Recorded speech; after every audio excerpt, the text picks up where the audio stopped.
Coucou tout le monde, je suis Sophie Irigaimiya, toujours très heureuse de vous retrouver aujourd'hui pour plusieurs choses. D'abord la première pour vous dire que j'ai 2 places qui se sont libérées pour la séance de ce mercredi 14 septembre de 14h30 à 17h. Donc si vous êtes intéressés, surtout n'hésitez pas.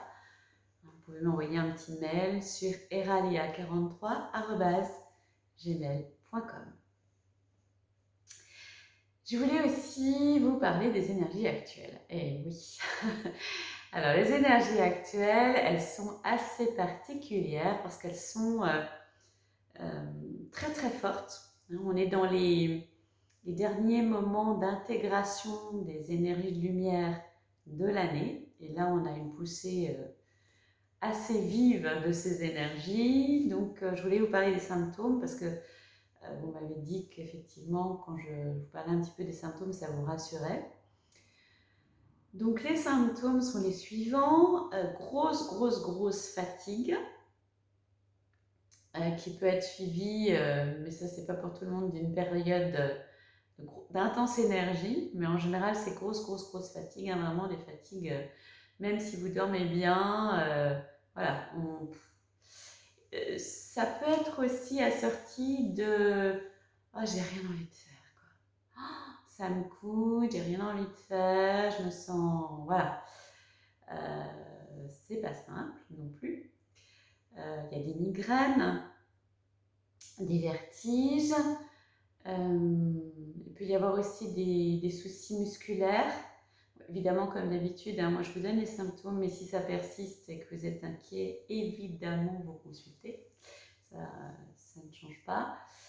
Au niveau des symptômes, il peut y avoir beaucoup de rêves en ce moment, dont vous vous rappelez le matin. Pas forcément désagréable, mais beaucoup de rêves. Ah oui, que j'oublie pas. Les poussées de chaud et de froid, c'est-à-dire que vous pouvez avoir très chaud, mais vraiment, et puis quelques secondes après avoir très froid. Ça aussi, ça fait partie des symptômes.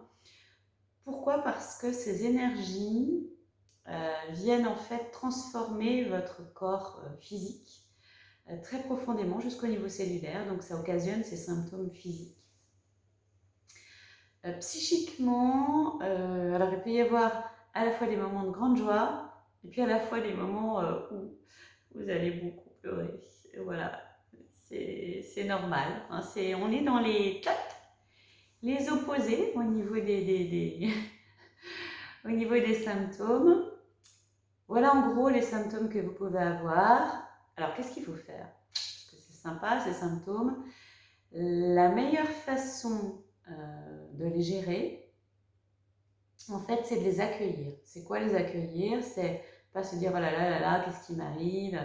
Dire ok, voilà, ça va passer, je les accueille, je suis fatiguée, dans la mesure du possible, je me repose. Toujours pareil, vous vous donnez du bon. Quelque chose aussi qui peut être très efficace, ce sont des bains à l'eau salée pour vous recharger recharger un petit peu les batteries. Mais là, on est parti avec des vagues successives jusqu'à la fin de l'année. Alors certains n'auront que cette vague du mois de septembre. C'est en fonction du lieu où vous en êtes au niveau du sas, hein, dont j'ai déjà parlé. Si vous êtes en bout de sas en septembre, à mon avis, après vous allez être tranquille. Si vous êtes toujours dans votre sas, ça peut se courir jusqu'à la fin de l'année. Sachant que tous ceux qui intègrent la lumière, voilà, ce genre de symptômes-là, l'année prochaine, ils vont être tout petits, voire inexistants. Non, mais là, ils sont encore très forts parce que votre corps a besoin d'être transformé, modifié par rapport à ces énergies actuelles. Voilà. Donc, je voulais vous parler de tout ça parce que c'est assez intéressant. Puis le fait d'échanger et de savoir que voilà, il ne se passe pas de choses extraordinaires, mais que enfin, si, il se passe des choses extraordinaires, mais que c'est un peu logique puisque vous êtes sur ce chemin lumineux. Voilà, et eh bien, c'est à peu près tout ce que j'avais envie de vous dire aujourd'hui. C'était assez important. Eh bien, je vous envoie énormément d'amour, énormément. et je vous dis qui aime me suivre.